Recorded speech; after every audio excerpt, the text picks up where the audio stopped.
Et on retrouve tout de suite Bernard Veil avec ses invités dans son émission Parlons patrimoine. Bonjour, bonsoir, comment allez-vous, Marie-Caroline? Première émission Bonsoir de l'année. Bernard.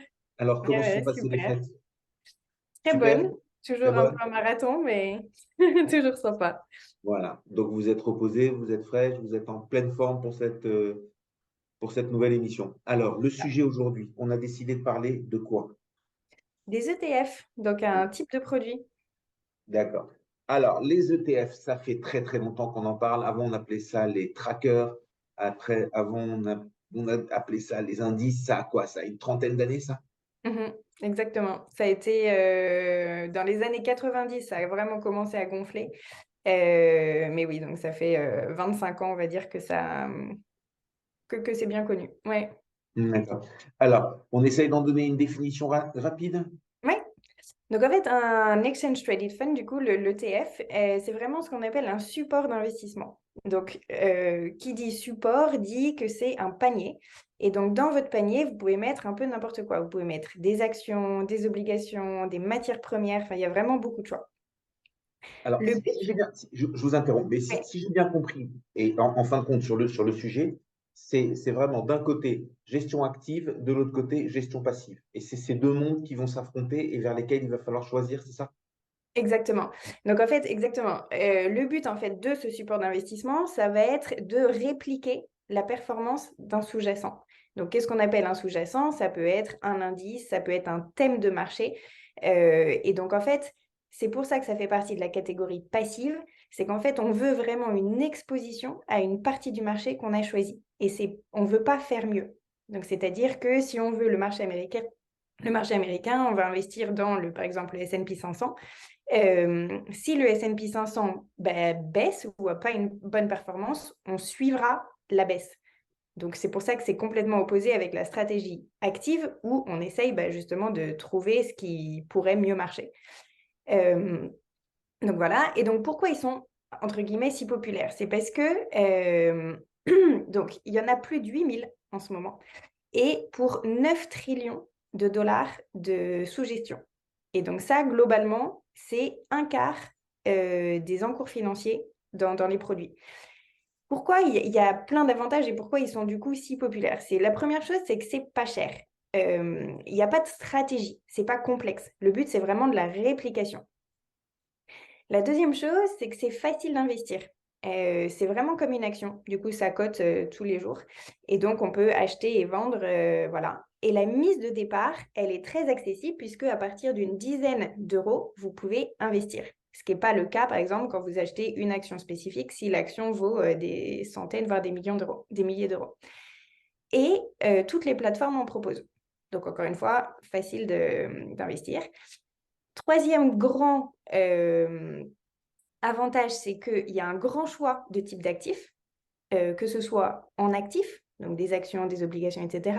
Ça peut être aussi un choix d'industrie, ça peut être un choix géographique, l'Asie, les États-Unis, etc. Et aussi de thèmes. Et donc, en fait, dans les thèmes, on peut avoir énormément de choses, voire même des trucs qui sont assez niches. Donc, encore une fois, ça peut aller du marché américain ou du marché mondial à des ETF spécifiques à euh, global warming et tout ce qui est environnemental. Est-ce Euh, est-ce que c'est pas quand même quelque chose par définition de pauvre? C'est-à-dire que, ok, c'est intéressant, ok, on a remarqué que globalement, les ETF faisaient quand même beaucoup mieux qu'une énorme partie des fonds dans la même catégorie. Mais c'est pas de se dire un peu quelque part, allez, moi je m'en fiche, de toute façon, tant que l'économie capitaliste existera, les marchés sont des cycles, ils doivent être haussiers pour qu'on ait pour qu'on ait de la croissance, pour qu'on ait du PIB. Donc tout ça, c'est de la fonction mathématique. Moi, j'ai de l'argent, je place 14% de mon argent là-dessus et puis j'attends ce qui se passe. Je suis sûr d'une chose, c'est que je ne serai pas le meilleur et je suis aussi sûr que je ne serai pas le moins bon et que j'aurai ma bonne moyenne. Mais cette acceptation, cette fuite en avant vers le moyen, c'est pas un peu pauvre quand même, c'est pas un peu triste. non, parce qu'encore une fois, là, vous avez dit que si on fait son portefeuille, c'est pas nécessairement 100% du portefeuille qui sera en ETF. Donc, si vous avez envie de creuser certains titres, d'ajouter de la plus-value là où vous pensez que vous pouvez en acheter, vous pouvez en donner, bah, complètement, ça fait partie de la stratégie globale. Mais clairement, les ETF, bah, c'est quelque chose qui est un peu, entre guillemets, boring. Pourquoi? Parce que bah, on n'a pas de main dessus, on achète et on réplique la performance. Donc, encore une fois, c'est passif.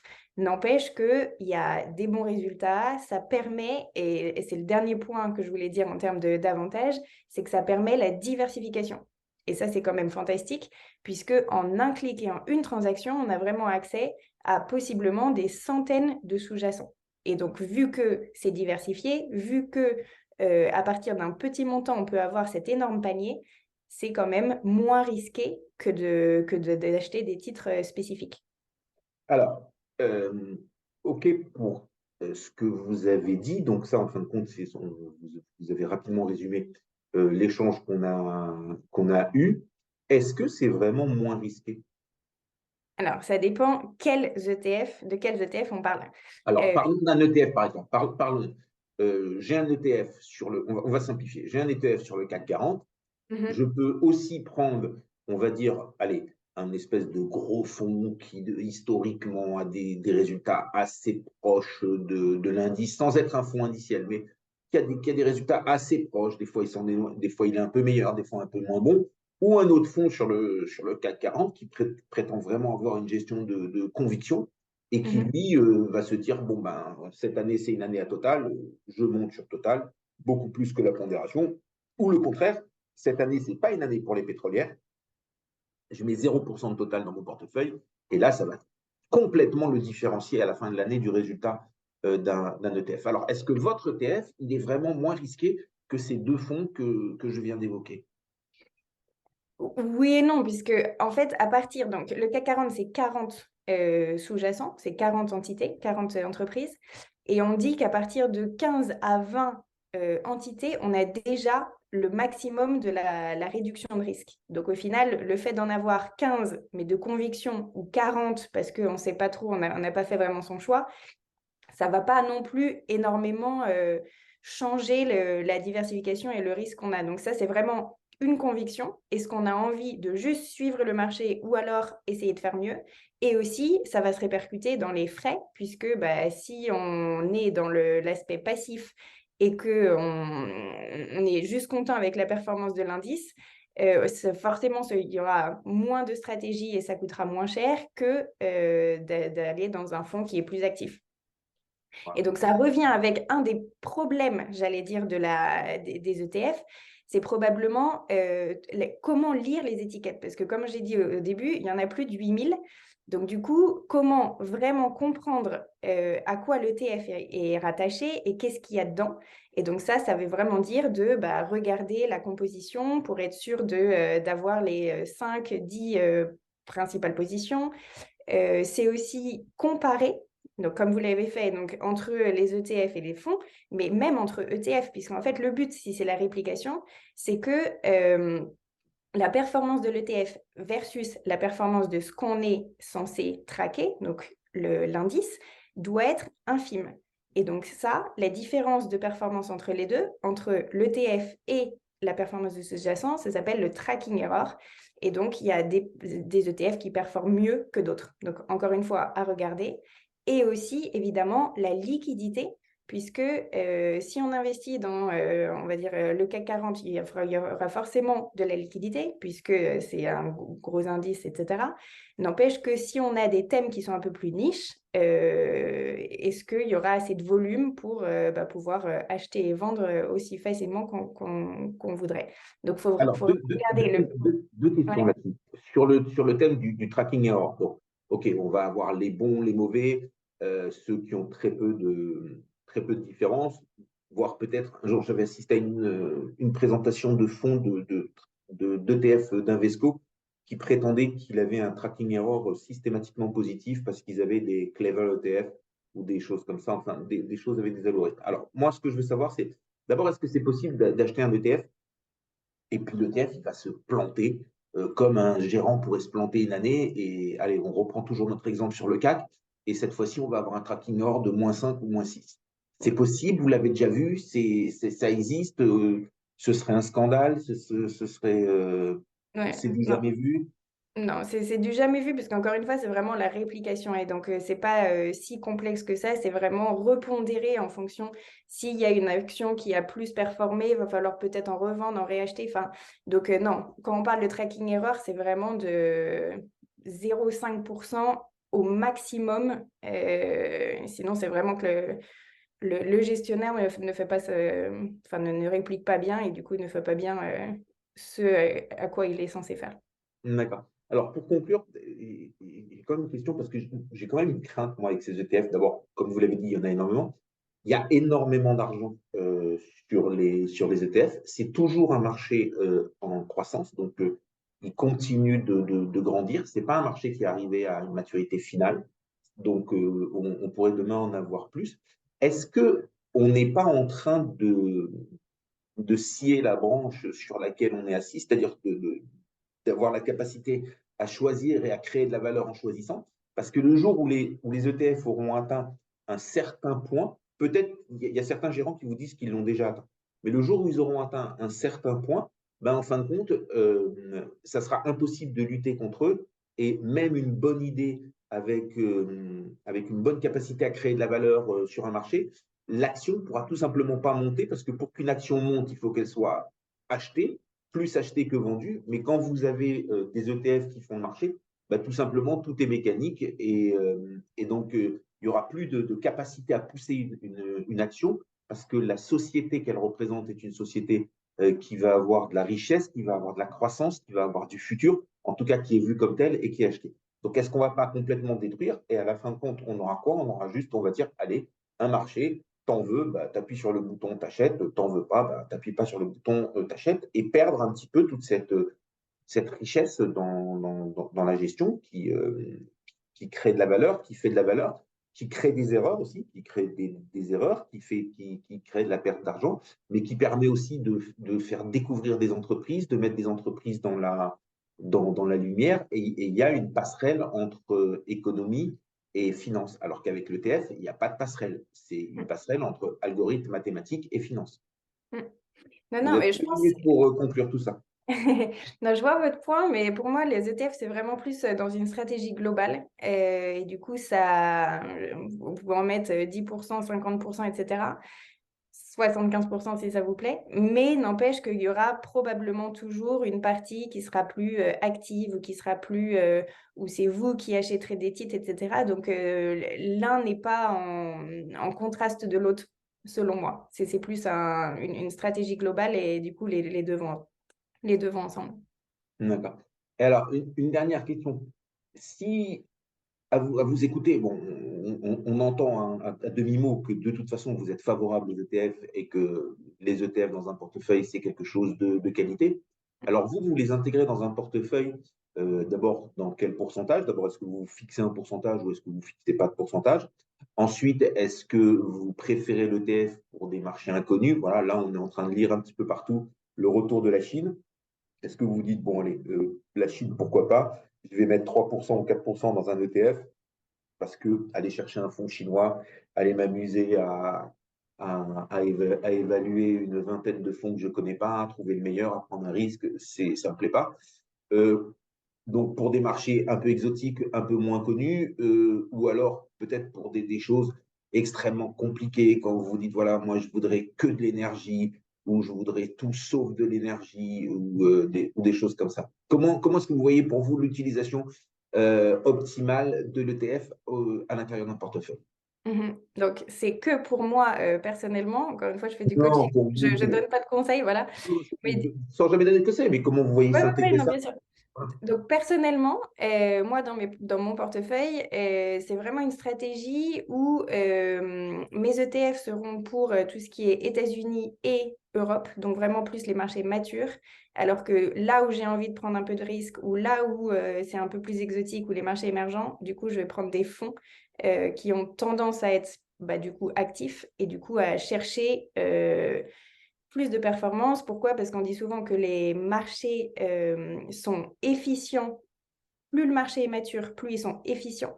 Donc, ça veut dire que plus les informations sont intégrées rapidement dans les cours, et donc du coup, la plus-value d'une ou d'un gestionnaire d'actifs elle est peut-être moins évidente que sur un marché qui est moins suivi, un marché émergent. Donc, du coup, ça, c'est ma stratégie. ETF pour vraiment un peu les mammouths, alors que... Ok, donc pour vous résumer, vous, ce que vous dites, c'est par exemple pour le Dow Jones, c'est le marché parfait pour avoir un ETF et même plus s'occuper des fonds. Et si on va sur un marché indien ou sur un marché africain, alors là, il faut aller vers un fonds, essayer de trouver la personne qui sait, la personne qui maîtrise et la personne qui sait C'est ça. faire. C'est Ouais, ça? ouais. Ok, bah, c'est super. Merci beaucoup pour cette intervention. À Merci. très bientôt. Et on va passer maintenant à la suite de l'émission. Bonsoir Marie-Caroline et à très très vite. Nos invités nous ont rejoints. On va repartir sur un édito, donc le premier édito de l'année. J'ai soigné mon titre, La promesse d'un lendemain meilleur. C'est un titre de bonne année, donc une promesse à nous tous pour un lendemain meilleur. Il y a une vidéo montée par Brut, média en ligne, qui tourne sur les réseaux sociaux. Elle montre une partie des vœux des trois derniers présidents de la République, Sarkozy, Hollande et Macron. À chaque fois, ils mettent en avant les difficultés de l'année passée et nous donnent des espérances pour l'année à venir. Les premiers jours de janvier ont ce côté magique de nous permettre de croire que tout est possible. Pendant que les enfants promettent de bien travailler à l'école, les parents s'inscrivent dans des salles de sport en se promettant d'être rigoureux et réguliers. D'autres ont jeté leur dernière cigarette en affirmant que cette fois c'est la bonne. On pourrait multiplier les exemples. Je voudrais voir avec vous nos espérances pour 2023. J'en ai quelques-unes à vous proposer. Le conflit en Ukraine en tant que tel, donc en tant que conflit militaire. Ses conséquences sur la hausse des prix. Il y a d'ailleurs quelque chose de bizarre. Alors que le gaz et le pétrole sont revenus à leur niveau de décembre 2021, le prix de l'électricité reste bien plus élevé qu'avant. Récession ou pas en 2023? L'année des obligations, est-ce que ça va vraiment être? On en a beaucoup parlé en fin de l'année dernière en insistant et en expliquant que pour quelles raisons les obligations allaient à nouveau tirer leur épingle du jeu. Est-ce que ça va se concrétiser ou pas? Le retour des actions après la purge serait-elle déjà finie? L'arrivée en force du non-côté, on a d'ailleurs un invité spécial aujourd'hui qui est un spécialiste du non-côté et on verra peut-être ça avec lui. Dette immobilière, fonds de litige, private equity. On peut toujours rêver, mais il est impossible de prévoir l'avenir, même si quelquefois on peut être chanceux. En revanche, on peut détecter des signes ou analyser des chiffres qui nous poussent à penser ou à croire que ce sont ces signes que je voudrais que l'on analyse ensemble. Et on commence, comme toujours, avec David. Donc, David, qu'est-ce que vous voyez? Les signes. D'abord, si on reprend un peu mes éléments, est-ce qu'il y a un élément sur lequel vous avez plus envie de parler que les autres? Oui, Bernard, bonsoir. Effectivement, dans votre édito, vous mentionnez un certain nombre de choses. Alors, il y a des choses sur lesquelles je ne vais pas me prononcer, notamment donc la guerre en Ukraine, puisque on est loin d'arriver à prévoir ce genre d'événement.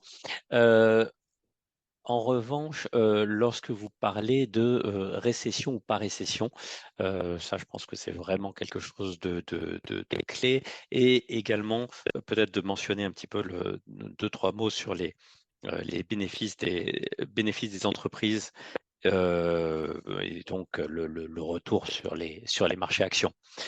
Alors, si je peux commencer par donc récession ou pas, en fait, récession ou pas, ce qui est intéressant, c'est que la récession, j'ai jamais vu une récession qui était autant annoncée, autant attendue, et ça me surprend toujours parce que j'ai toujours en tête que la plupart des récessions qu'on a véritablement traversées, moi, personne m'a appelé 1 ou 2 mois à l'avance pour me dire qu'elle arrivait. Donc, on a toujours eu tendance à être pris un petit peu par surprise. Et là, ce que je trouve assez remarquable, c'est que tout le monde tout le monde prévoit une récession. Alors, tout d'abord, pourquoi? Parce que les banques centrales sont aux commandes. Hein, donc, c'est un petit peu elles qui appellent de leur vœu cette récession pour calmer l'inflation. Mais j'ai envie de dire, au vu des derniers chiffres qui sont remarquablement résilients au niveau de l'économie, on peut se poser la question de savoir si elle va véritablement se matérialiser ou pas. Alors après, j'ai envie de dire, c'est pas parce que elle se matérialise ou si elle se matérialise, c'est pas forcément une mauvaise nouvelle, et si elle se matérialise pas, c'est pas forcément une bonne nouvelle. Pourquoi? Parce qu'on peut tout à fait imaginer un scénario où la récession ne se matérialise pas et que tout d'un coup, donc du coup, les banques centrales se disent que leur action n'a pas été assez efficace, que l'inflation du coup ne se calme pas suffisamment vite, et on va se retrouver donc avec des banques centrales qui vont se retrouver de plus en plus dures. Et donc on aura bien effectivement pas de récession en 2023, mais ça veut dire qu'on en aura une belle en 2024. Donc c'est un petit peu reculé pour mieux sauter. Donc ça, Alors, c'est sur le sujet de la. je Oui, vous interromps parce que là, c'est intéressant ce que vous dites. Ce que vous êtes en train de nous dire, c'est que de toute façon, il y aura une récession. Si ce n'est pas en 2023, hein, là-dessus, vous n'êtes pas si affirmatif que ça, mais on n'y échappera pas. je pense qu'on n'y échappera pas, effectivement. On va juste faire un petit tour d'horizon rapide. Pierre-Olivier, bonsoir. Vous partagez, il faut connecter votre micro. Donc, en bas à gauche, vous avez un. Voilà. Vous partagez, on n'échappera pas à la récession ou vous n'êtes pas aussi affirmatif que ça? Je pense que c'est pas évident de savoir. Je partage assez le diagnostic. Effectivement, si l'économie ne ralentit pas, effectivement, le risque, c'est que l'inflation ne va pas descendre assez vite et que les banques centrales, en accentuant leur renforcement de taux, vont provoquer cette récession. La question, c'est effectivement plus une question de curseur. Je pense que c'est une ligne de crête, effectivement, pour passer au travers, mais ça va vraiment dépendre de la solidité de l'économie et du coup de la baisse de l'inflation et de la reprise des marchés. C'est sûr que si les marchés crient trop vite victoire, il risque d'y avoir effectivement une agressivité forte des banques centrales. Ok. Et je suis d'accord Alors, avec attendez, vous. je vous interromps. Moi, ce que je pense, et après on va voir avec Marika quel avis elle partage, c'est qu'on pourrait très bien avoir, alors sur les marchés, quand on a une correction, il y a une forme de correction qu'on appelle la correction en extension. C'est-à-dire qu'on va vers la correction, on voit un tout petit bout de correction arriver, et tout d'un coup, ça se retourne et on repart. Et ça repart comme si on avait corrigé. Et là, on est tellement à vouloir cette récession, on est tellement à l'organiser, puisque je vais reprendre une des images d'une ancienne émission. En fin de compte, on a notre économie qui marche et on a nos banques centrales qui lui mettent des coups de bâton. Et on se dit qu'à un moment ou à un autre, à force de coups de bâton, il va bien avoir un genou à terre. Donc ça, c'est l'image. Mais l'autre côté, peut-être pas. Alors, Marika, ancienne trader, cette fois-ci, c'est plus le côté coaching qui va revenir. Vous en pensez quoi, vous, comme David et comme Pierre-Olivier qui sont assez sur la même ligne? De toute façon, on va l'avoir, ou plutôt un petit peu comme moi, c'est pas si sûr que ça et on pourrait avoir cette forme en extension. Alors, moi, je séparerais probablement l'Europe des USA. Je pense qu'en Europe, je rejoins l'avis général qu'il y aura possiblement une récession. Par contre, aux États-Unis, je me pose plus les questions et de ce que je lis pas mal récemment, c'est ouais, que on est vraiment au point où ça pourrait ne pas avoir de récession. Donc, je suis pas aussi négative, on va dire, que sur l'Europe. On va prendre l'avis de Julien. Alors, Julien, c'est un juriste. Julien, il va faire très attention à ce qu'il dit. Exactement, exactement. Bonjour Bernard. Alors, Julien, vous en pensez quoi, vous? Alors, maintenant, Déjà, tous mes voeux. on a trois avis. On a le mien où je dis on ne va pas l'avoir, cette récession en réalité. On va juste avoir des petits bouts comme ça qui vont nous faire croire que. On a l'avis de David et Pierre-Olivier qui disent on ne va pas vraiment y échapper quand même. Et on a Marika qui dit aux États-Unis, plutôt d'accord avec Bernard, en Europe, plutôt d'accord avec Pierre-Olivier et David. Alors déjà, tous mes voeux pour commencer l'année. Moi, j'ai pas pris de bonne résolution, comme ça, je suis sûr de pas être déçu. Ça, c'est déjà là.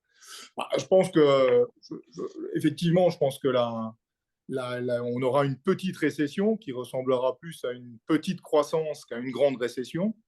Parce que je pense que les difficultés qui s'annoncent sur 2023, n'est rien comparé avec les difficultés qui ont déjà été les nôtres en 2020, ou bien évidemment lors de la crise financière de 2008. Donc moi, je ne suis pas financier comme vos autres invités, mais je rencontre beaucoup de monde qui sont quand même assez optimistes pour démarrer l'année 2023 et qui ne pensent pas qu'il y aura une grande récession, mais une légère croissance négative.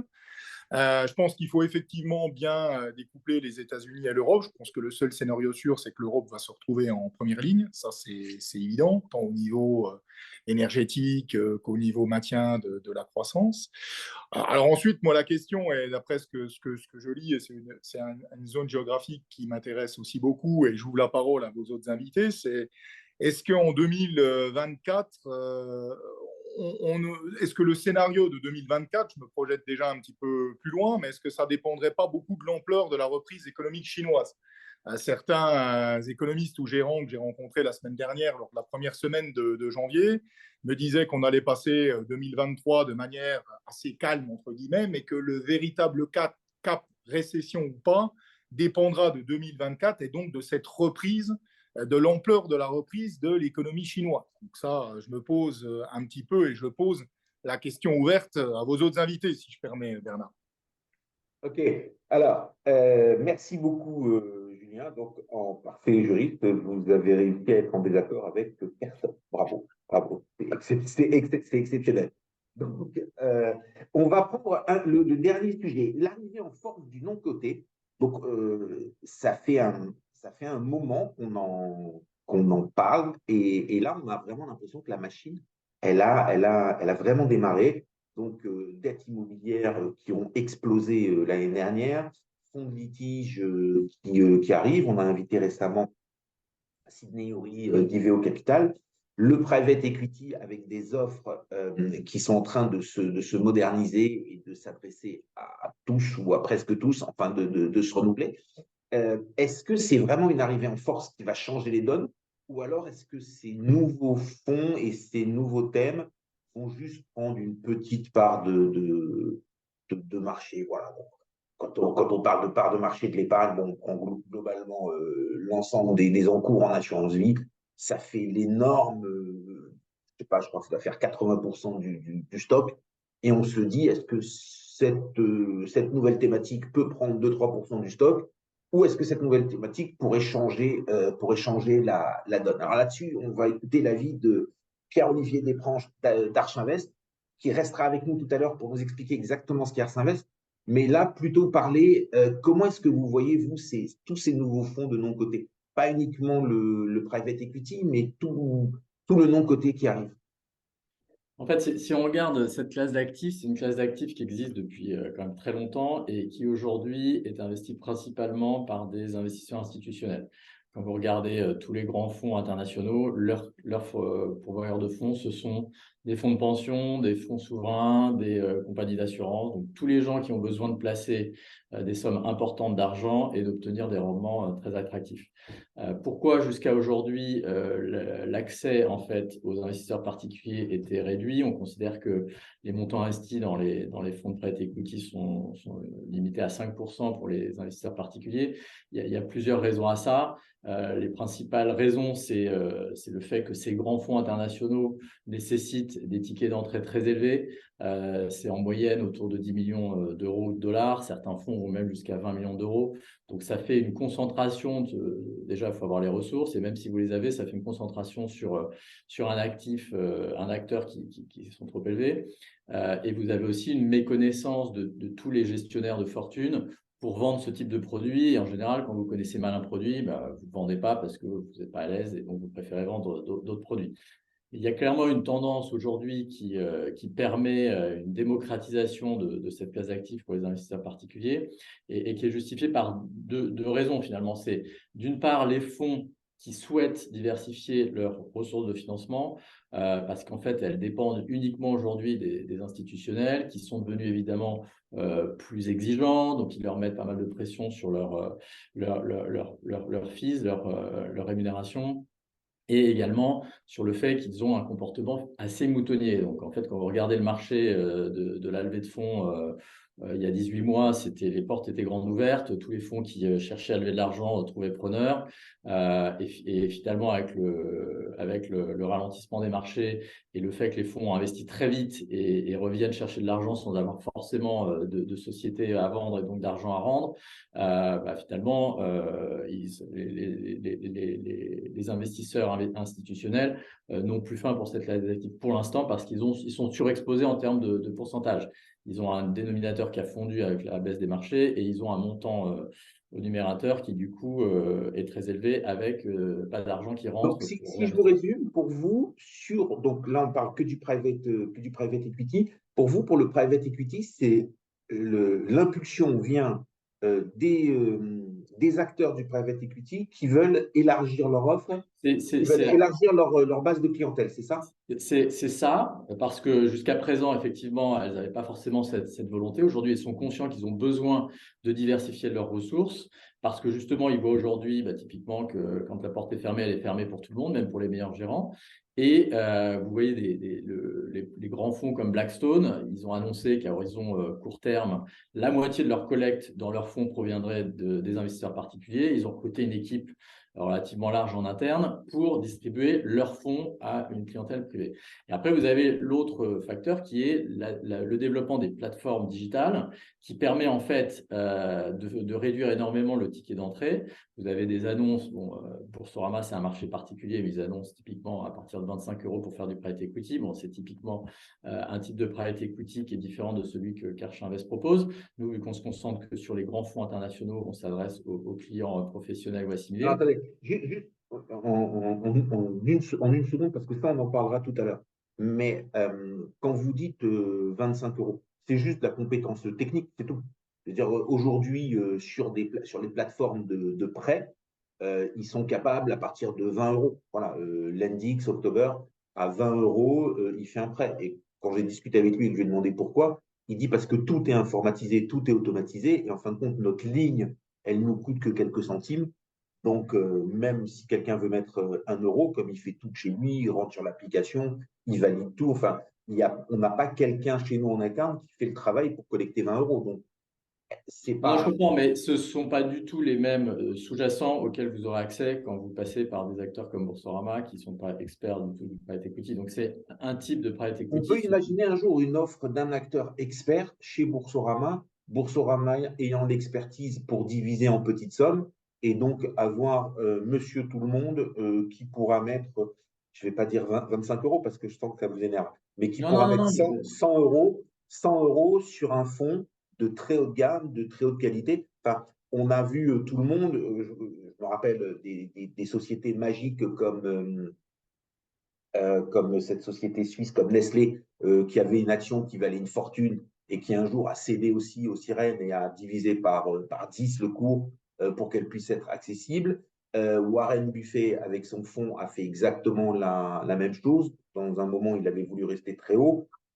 D'autres intervenants comme Schwab aux États-Unis a permis aux gens d'acheter 1/10 ou 1/100 d'action en s'occupant, lui, de la technique derrière. Je pense que c'est lui qui en achète une et qu'ensuite il la divise en 100 ou en 10. Donc, la technologie, elle devrait être là pour nous permettre d'avoir du beau, du très beau, de la qualité à un petit Mais prix et laisser tout le monde rentrer. dans le principe, si on se projette à long terme, vous avez raison, c'est un marché qui sera même liquide. Vous aurez un marché du secondaire pour le marché personne physique comme vous l'avez pour les institutionnels. Il y a 15 ans, il n'y avait pas de marché secondaire institutionnel. Il n'y avait qu'un marché primaire direct dans les fonds. Depuis, ça s'est énormément développé. Vous avez des fonds qui ne font que du secondaire avec des institutionnels. Donc oui, dans le principe, vous avez raison, la technicité, elle sera là. La possibilité, parce que pour ces porteurs-là, ce qu'ils vont quand même chercher, quand vous investissez 100 €, c'est rare que vous acceptiez de ne pas avoir de visibilité sur la liquidité. Donc, oui, vous l'aurez. Mais on est loin d'être là. Et aujourd'hui, ce qui se passe, c'est que les grands fonds internationaux, en fait, ils veulent sceller des partenariats avec des gens qui leur ressemblent, qui ont cet ADN et qui ont fait ce métier. Donc, typiquement, les gens qui travaillent chez Arch Invest, dont je fais partie. Moi, j'ai plus de 20 ans de private equity en tant qu'investisseur, dont un peu plus de 18 ans passés chez Carlyle. Donc, on connaît en fait leur marque, on connaît leurs équipes, on peut en parler. Et ils n'ont absolument pas aujourd'hui envie d'être dans les mains de petits porteurs qui ne connaissent pas le produit et qui pourraient les attaquer parce qu'en fait, ils n'avaient pas compris qu'il y avait des subtilités sur ce produit. Donc, je pense qu'il faudra quand même qu'il y ait une éducation forte qui soit faite. Mais aujourd'hui, ce n'est clairement pas le même produit quand vous investissez 25 € ou 100 € versus quand vous êtes professionnel ou assimilé et que vous investissez 100 000 € dans un fonds. Allez, je vous arrête et on en reparlera tout à l'heure. Un point dont personne n'a parlé, je vous le relis. Il y a d'ailleurs quelque chose de bizarre. Alors que le gaz et le pétrole sont revenus à leur niveau de décembre 2021, le prix de l'électricité reste bien plus élevé qu'avant. Quelqu'un veut parler sur ce sujet? Quelqu'un connaît ce sujet? Ok, bon, bah c'est le grand silence. Eh ben, on traitera ce sujet avec des spécialistes une fois prochaine. Et il y a quelque chose sur un point sur lequel on va d'abord entendre Marika, qui fut une spécialiste à un moment, et ensuite on passera à David qui nous dira en 30 secondes ce qu'il en pense et qui enchaînera sur son point marché. L'année des obligations. Donc Marika, vous avez été trader sur les obligations. Ça vous dit quoi l'année des obligations? C'est bon cette fois-ci?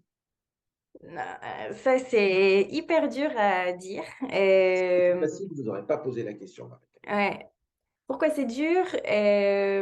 Pour plusieurs choses. En fait, s'il n'y a pas de récession, du coup, il y aura moins de taux de défaut, etc. Et donc, en théorie, c'est plutôt bien pour les obligations. Le problème, c'est toujours l'inflation. Et même pas l'inflation, en fait, le montant maintenant, mais plus les expectations, Les anticipations. les anticipations, voilà, dans le futur. Et donc, par exemple, si on prend les États-Unis, pour l'instant, les taux de la Fed sont 4,25, 4,50. Et dans les anticipations, du coup, c'est probablement qu'au mois de juin, on sera à 5%. Donc, 4,25, 4,50 versus le 5% en juin, bon, c'est pas énorme la différence. Mais les 5%, c'est attendu comme un peu un pic. Le problème, ce qu'on a vu, c'est que l'inflation est encore là, l'économie est encore robuste. Il y a des facteurs qui diminuent, comme par exemple les nouvelles offres d'emploi qui ont baissé, mais n'empêche que le taux de chômage est encore au plus bas, c'est même un record. Et donc en fait, cette espèce de 5% qui est un peu le pic, si l'économie est si robuste, ça pose question. Donc franchement, pour moi, c'est encore un peu un point d'interrogation pour le moment. Allez, merci. David, votre avis sur les obligations en 30 secondes et vous démarrez sur le point marché. Moi, je pense que le début d'année va être bon pour les obligations. En fait, il faut distinguer deux types d'obligations, les emprunts d'État et les emprunts David, on a un d'entreprise. problème avec le son. On a toujours un problème avec le son. Là, ça va mieux? Pas vraiment. Non, Non, pas vraiment. pas vraiment. Ah, ça va un peu mieux. Je vais essayer ça va un peu mieux. Bon, ok. Ouais. Donc, il faut distinguer entre deux types d'obligations. Les obligations d'entreprise avec là où il y a des coupons et du rendement assez significatif, et les emprunts d'État. Les emprunts d'État vont être beaucoup plus sensibles, bien entendu, aux taux d'intérêt. Les obligations d'entreprise ayant donc suffisamment de coupons normalement pour amortir une partie, je veux dire bien une partie, de la hausse des taux s'il devait y en avoir une supplémentaire. Donc moi, je suis très positif sur les obligations d'entreprise parce que je pense que les niveaux de valorisation qui ont été atteints intègrent déjà énormément de mauvaises nouvelles. Donc c'est une classe d'actifs sur lequel on est payé pour attendre. Sur les emprunts d'État, je suis encore un petit peu plus prudent parce que tout va dépendre, bien entendu, des données et des chiffres que l'on va avoir sur l'inflation.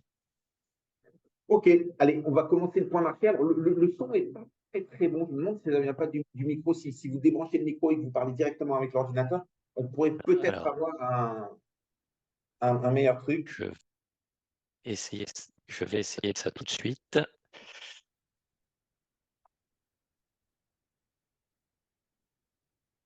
Alors, en attendant que David fasse un petit peu sa technique et essaye de voir, on va peut-être revenir sur ce sujet des obligations avec Marika et les anticipations.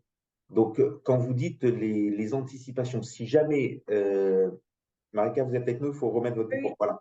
Donc, quand vous parlez des anticipations, donc si jamais on revient avec des anticipations d'inflation un peu plus fortes que prévu, on va avoir des anticipations de réhausse des taux et ça va être contrariant pour le redémarrage éventuel des obligations, c'est ça? Oui, c'est ça. En fait, à chaque fois, la mécanique, c'est plus les taux augmentent, plus le prix de l'obligation diminue. Et en fait, pour le faire encore plus simple, c'est si vous achetez un taux fixe, par exemple, ou je ne sais pas, c'est 5%, mais du coup, vous pensez que les taux, enfin, au moment où vous achetez, les taux sont là, mais les taux continuent à monter. Au final, ce que vous avez acheté, du coup, vaut plus grand-chose puisque vous pouvez avoir mieux sur le marché dans 3 mois, etc. Donc, c'est vraiment les taux qui font tout, quoi. Et sur l'année passée, donc sur 2022, où on a vu les fonds obligataires baisser, et avec certains avec beaucoup de baisse, on a d'ailleurs vu aussi des fonds obligataires plutôt courts, méchamment baissés. Donc la baisse, elle était aussi liée à la crainte de défaut. Exactement. Et en théorie, en fait, ce qui s'est passé l'année dernière, c'est en théorie, les obligations sont plus sécurisées que les actions, mais au final, dans ce qu'on a vu l'année dernière, il y a quand même eu beaucoup de baisse. Enfin, c'était vraiment une grosse année de baisse pour les obligations, beaucoup plus que ce que normalement on aurait attendu. Et aussi, en général, il y a une décorrélation partielle entre la performance des actions et la performance des obligations, alors que là, vraiment, tout a baissé. Donc, oui, voilà, il y a deux. Les taux, c'est vraiment le premier sous-jacent qui fait bouger, mais la deuxième chose, c'est vraiment le taux de défaut. Et ça, encore une fois, c'est bien de différencier tout ce qui est investment grade, donc qui est en fonction des notes, qui est mieux noté, et tout ce qui est high yield, où il y a plus de risques, mais du coup, plus de risques, donc plus de rendement. Mais comme plus de risques, plus de défauts de ne pas être remboursé. Très bien. Allez, David, on vous écoute pour le point marché. Très bien, en espérant que cette fois-ci, la technique soit un peu meilleure. Bien. Bonsoir à toutes et à tous. Écoutez, moi, je suis très heureux de vous retrouver pour cette première chronique des marchés de l'année 2023. Alors, c'est une année 2023, bien entendu, que nous souhaitons tous un peu plus clémente pour les actifs financiers que ne l'a été 2022. Ça ne devrait pas être trop difficile. Pour le moment, ça commence plutôt bien, avec des actions donc, de la zone euro qui ont progressé de 6% sur la première semaine de l'année, des actions américaines qui sont déjà en hausse de 1,5%. Alors, les anticipations autour de la politique monétaire de la Fed et la détente des taux longs expliquent cette performance des indices boursiers. En effet, on a eu des chiffres de l'emploi américain qui montraient un net ralentissement du salaire horaire moyen et une enquête de l'indice des directeurs d'achat du secteur des services mitigée. Donc, les deux ensemble, les investisseurs, tout d'un coup, se mettent à anticiper une hausse des taux directeurs moins agressive de la part de la Banque centrale. Alors, de même, en Europe, on a eu la publication d'un chiffre d'inflation moins fort qu'attendu pour le deuxième mois consécutif, et ça a rassuré les investisseurs. Mais de même qu'une hirondelle ne fait pas le printemps, une semaine d'évolution des marchés ne fait pas une tendance. Alors bien entendu, c'est le moment de nous demander ce que nous réserve la suite de 2023. En chaque début d'année, je trouve qu'il est toujours bon d'analyser la position du consensus. Pourquoi? Tout simplement parce que le consensus, c'est ce que tout le monde attend et que, comme rien ne se passe jamais comme prévu, il est bon de bien connaître le consensus et de réaliser qu'il aura probablement tort, comme chaque année. Alors, le consensus, du moins tel qu'il s'établissait à la fin du mois de décembre, il était globalement baissier, avec l'idée que le premier semestre serait très négatif et que le deuxième semestre serait meilleur. Alors, les raisons d'être baissier ne manquent pas. On peut tout d'abord probablement douter des résultats des entreprises qui sont encore attendus en hausse pour 2023 alors que la récession frappe à notre porte. On peut douter du fléchissement de la Fed, qui semble extrêmement déterminée à lutter contre l'inflation, quel que soit l'impact sur la croissance économique. On peut douter que l'inflation baisse rapidement, alors que l'inflation cœur continue de progresser en Europe et que la décrue est uniquement due au repli des prix de l'énergie. Alors, du côté des arguments haussiers, il suffit de lire le scénario de la Fed. La Fed, elle nous dit quoi? Elle nous dit que l'inversion de la courbe des taux et les baisses de taux qui sont anticipées en fin d'année 2023 sont liées au reflux de l'inflation et non pas à la dureté d'une récession à venir. Les prochains chiffres de l'inflation devraient confirmer que la Fed a terminé son cycle de hausse des taux alors que l'économie fait encore preuve de résilience. Et enfin, même si une partie des bénéfices des entreprises pourrait s'évaporer, on peut se dire que ça ne sera pas pire que ce qui est déjà intégré dans la baisse des niveaux de valorisation actuels. Alors, comme vous le voyez, il faudra attendre probablement le mois de mars pour trancher sur chacun de ces sujets, mais gardez bien en tête ce qui est prévu. C'est un marché action encore bien chahuté sur le premier semestre et n'oubliez pas que rien ne se passe jamais comme prévu. Alors, pour notre débat, je voudrais d'abord revenir toujours et encore sur l'inflation parce qu'on voit bien que c'est ça qui fait bouger les marchés.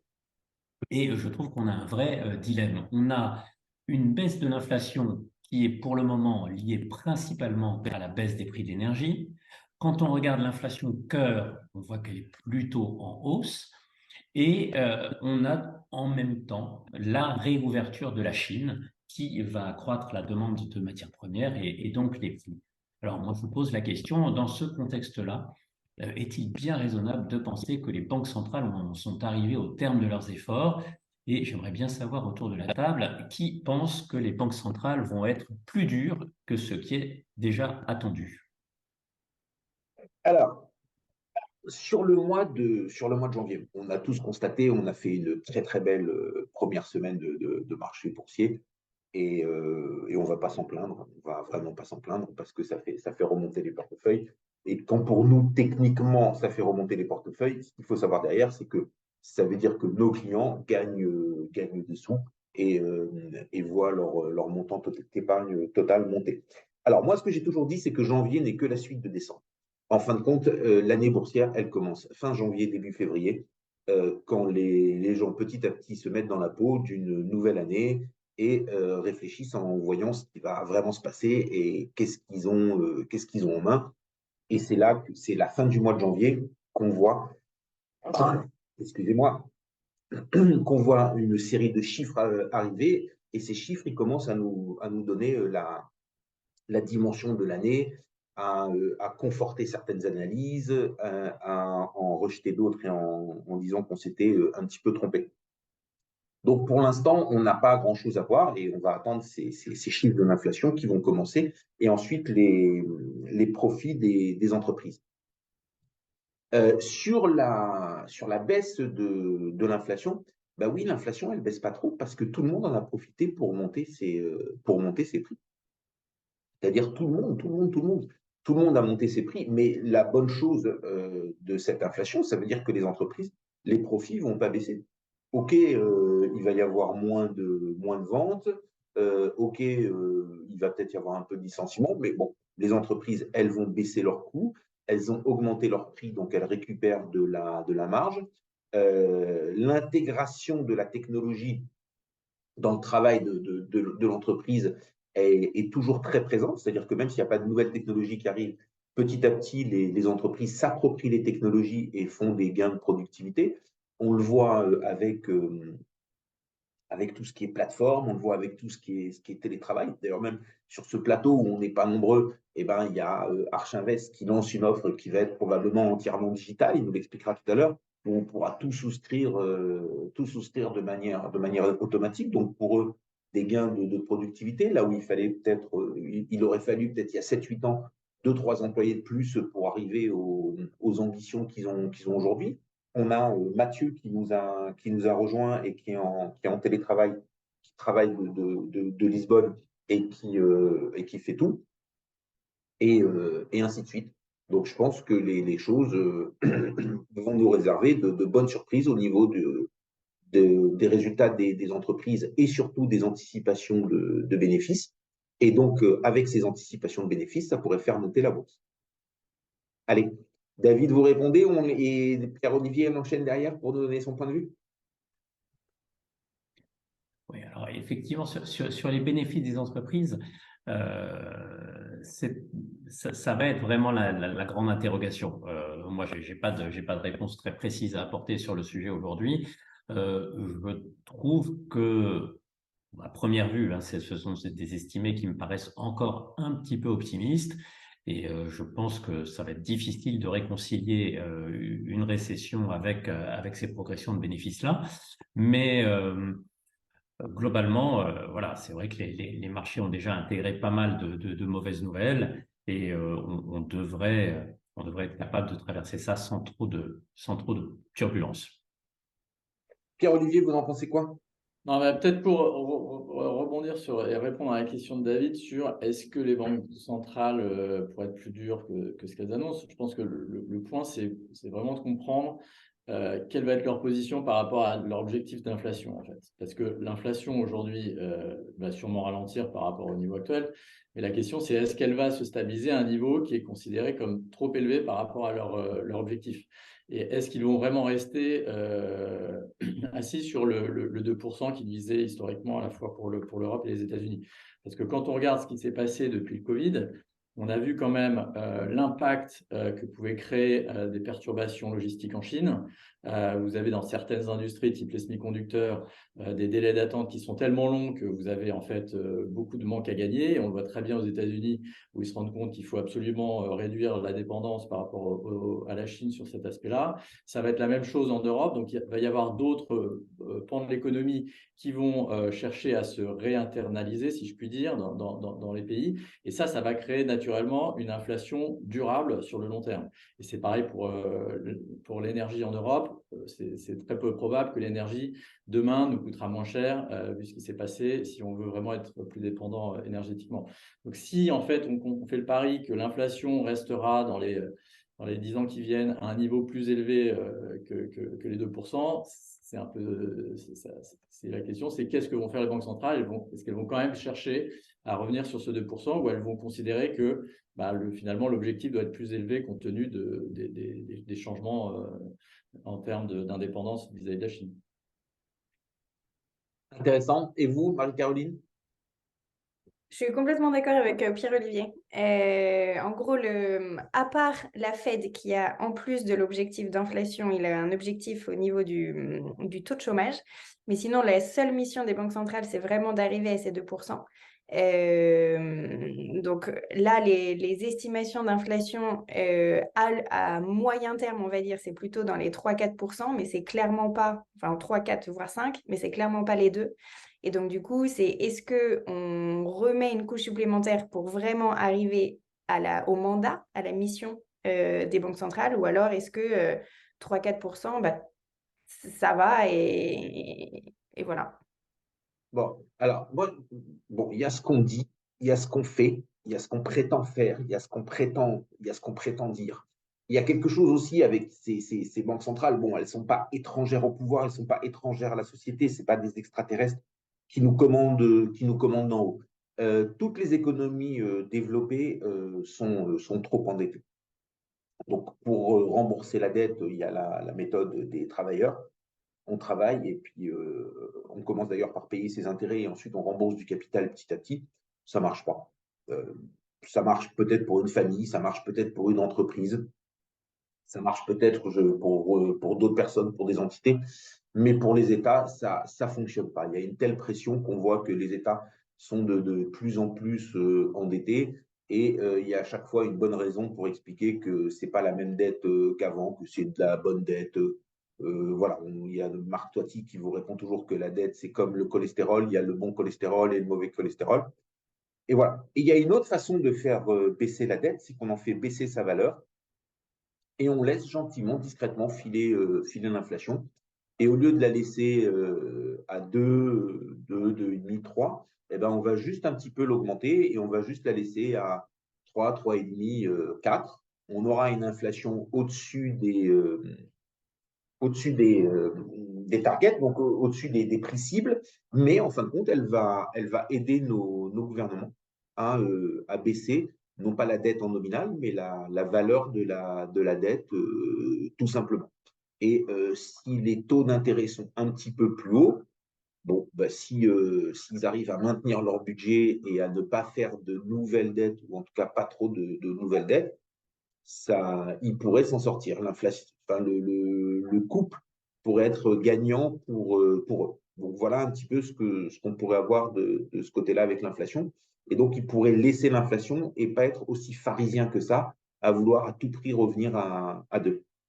Je vous laisse me répondre et après, on va écouter Julien sur le sujet.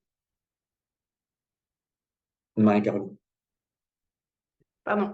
Oui, possiblement du coup, s'il y a plus d'inflation, la dette en termes réels exactement diminue. La seule chose, c'est tout dépend des nouvelles dettes. Et les nouvelles dettes, du coup, avec les banques centrales qui ne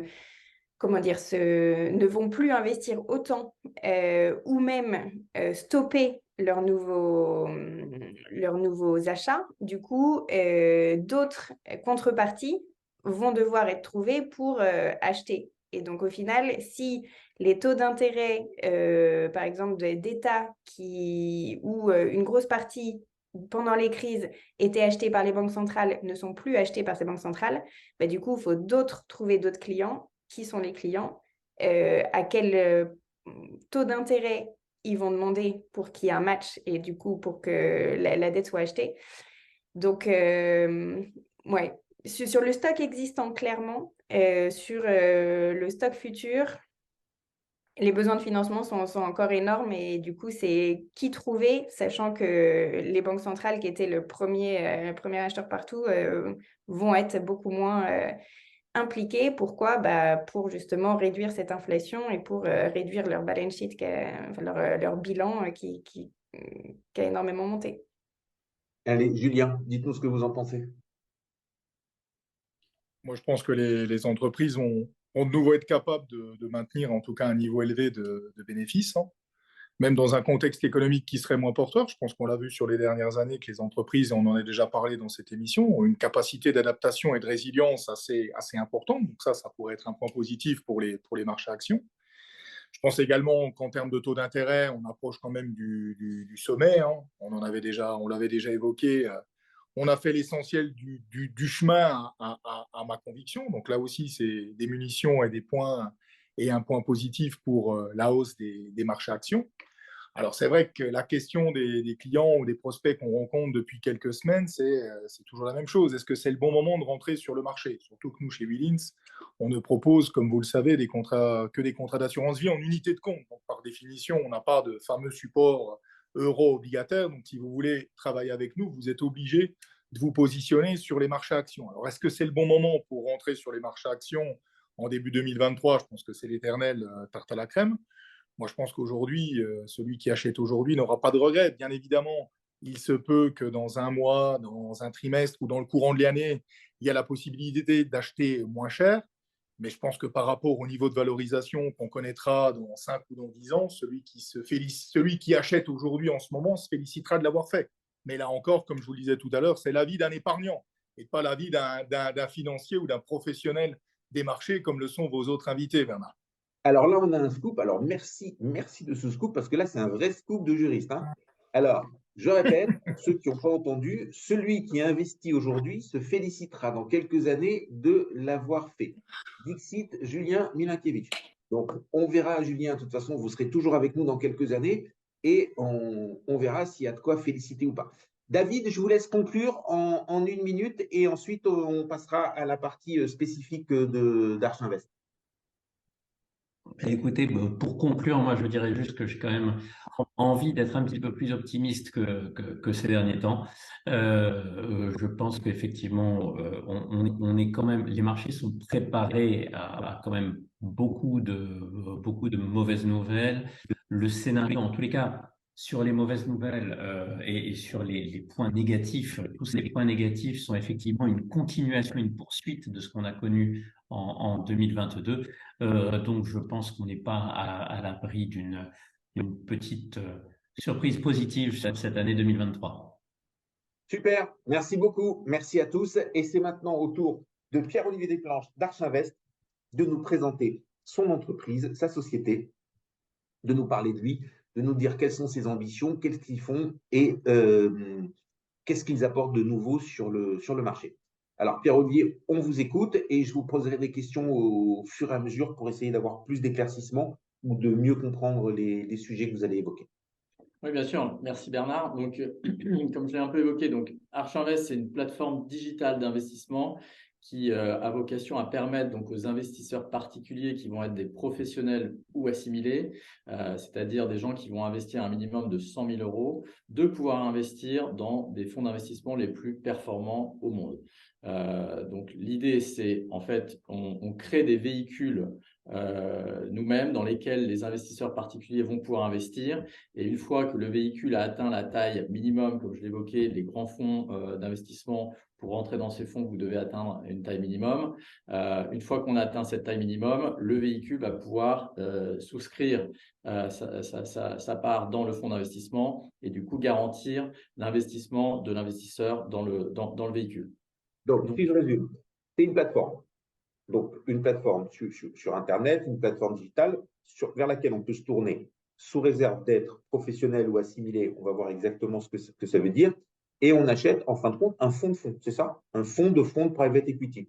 Alors en fait, vous pouvez acheter plusieurs produits. Donc nous, on a plusieurs produits. On a un produit qui est un fonds de fonds. Donc c'est une sorte de multifonds dans lequel vous avez plusieurs sous-jacents. Donc, typiquement, vous allez avoir dans le premier produit qu'on a créé 4 fonds d'investissement de LBO sur la zone Europe. Vous avez un autre produit qui est un fonds unique. Donc là, vous avez la possibilité d'investir dans un seul sous-jacent. Donc ça va être un fonds d'investissement en particulier. Ou vous aurez la possibilité aussi d'investir dans ce qu'on appelle du co-investissement direct, c'est-à-dire dans une société en direct. Donc là, c'est vraiment un actif particulier. Ce n'est pas un fonds, c'est une société. Et comment nous viennent ces opportunités de co-investissement? C'est en tant qu'investisseur dans les fonds d'investissement, on a accès à une poche de co-investissement sur certaines transactions. Les fonds d'investissement ne vont pas investir la totalité du capital requis à partir du fonds, mais seulement une partie à partir de leur fonds, et ils vont ouvrir la possibilité à leurs investisseurs dont on fait partie de pouvoir investir à leur côté en direct dans la société. Donc ça, ce sont les 3 produits qu'on… Donc, et alors, on a parlé d'un minimum de 100 000 euros. Le minimum de 100 000 euros, il est pour les 3 produits? Alors en fait, il est pour les 3 produits, mais par contre, il y a des contraintes réglementaires qui ne sont pas les mêmes par produit en fait. L'AMF considère que quand vous investissez dans un fonds unique, donc vous êtes exposé à un seul gérant, donc par exemple, prenons Carlyle North America, prenons PAI, prenons un fonds de Bridgepoint, vous êtes exposé à un seul gérant. Ce n'est pas la même chose que quand vous êtes exposé à 4 gérants. Typiquement, l'offre multifonds qu'on propose, vous avez 4 gérants, donc vous avez Bridgepoint, PAI, ICA et Equity. Donc, vous avez ces fonds-là. Donc, vous n'avez pas du tout la même diversification. Donc, l'AMF considère que quand vous êtes dans un fonds unique ou dans un co-investissement, où là, vous êtes encore plus concentré vu que vous êtes sur une seule société, il faut être professionnel par nature ou sur option. C'est-à-dire que vous demandez, en tant qu'investisseur particulier, à être requalifié professionnel. Et pour ça, vous devez respecter 2 critères sur 3 que l'AMF a établis. Et donc, c'est plus contraignant. Si vous D'accord, êtes… mais excusez-moi d'interrompre, mais c'est toujours 100 000 euros qu'il faut mettre? Toujours 100 000 euros. Et par contre, si Il y a vous êtes… plus de contraintes sur la personne, mais le minimum est toujours de 100 000 Toujours 100 euros. 000 euros, tout à fait. Alors Parce que qu'on sur s'adresse à des les fonds, professionnels. pardon, alors que sur les fonds de fonds, vous vous adressez à l'ensemble de la population, sous réserve qu'elles soient en capacité de mettre 100 000 euros, c'est ça? Non, oui, C'est ça. c'est à peu près ça. C'est concrètement une personne qui peut investir 100 000 euros et qui accepte d'investir pour le long terme, vu que c'est un investissement long terme, peut investir dans le fonds de fonds qu'on commercialise, tout à fait. Il n'y a pas de contrainte spécifique requise par l'AMF si ce n'est d'investir un minimum de 100 000 euros, tout à fait. Alors, les 100 000 euros, ils sont inscrits dans le marbre par qui? Par vous, par l'AMF, par l'AMF et vous ensemble? Non, c'est par l'AMF parce que si vous voulez commercialiser des fonds en dessous de 100 000 euros, c'est un agrément différent que vous devez obtenir et qui n'est pas du tout le même que celui que nous, on a choisi. Donc, nous, on peut commercialiser nos fonds aux professionnels ou assimilés. Donc, vous êtes assimilé professionnel quand vous investissez 100 000 euros dans un fonds de fonds et vous êtes professionnel sur option, parce qu'en général, c'est adapté pour les personnes physiques, quand vous investissez dans un fonds unique ou dans un produit de co-investissement. D'accord. Et alors, le produit de co-investissement, là, c'est une société. Donc, j'ai la société X. Vous avez, je vais reprendre votre exemple, Carlyle qui vous dit, bon, bah, comme on travaille bien ensemble, nous, on va investir dans telle société X. Et si vous voulez, j'ai un ticket pour vous de 8 millions. Est-ce que vous le prenez? Est-ce que vous ne le prenez pas? C'est comme ça que ça se passe? C'est exactement ça. Dans le cas du déploiement du fonds, ils vont investir en fonction des fonds entre 15 et 30 sociétés. Et sur certaines, ils vont choisir, parce que soit c'est un ticket qui est trop gros par rapport à l'exposition qu'ils veulent prendre dans leur fonds, d'offrir une partie de co-investissement à leurs investisseurs. Donc, ils vont aller voir les investisseurs les plus réactifs, parce qu'en général, vous avez très peu de temps en fait pour vous mobiliser. Ils ont signé un accord d'acquisition avec le vendeur et donc ils doivent lever l'argent en quelques semaines. On parle de 2-3 semaines. Donc, tous les investisseurs institutionnels ne sont pas équipés pour agir si vite. Donc, ils vont aller voir ceux qui ont un appétit fort et qui peuvent réagir vite pour le co-investissement et des gens comme nous qui avons accès à une population d'investisseurs sophistiqués qui sont très friands de ce type de produit. D'accord. Et alors là, ce sera la même chose. Donc, sur votre plateforme, il y aura la société X On recherche 8 millions et les premiers qui souscrivent seront les premiers servis. C'est comme ça que On va créer, pareil, un véhicule intercalé dans lequel on va faire rentrer des investisseurs à partir de 100 000 euros minimum. Et on va pouvoir, une fois qu'on aura atteint la taille demandée, offrir cette quote-part de capital au fonds. Tout à fait.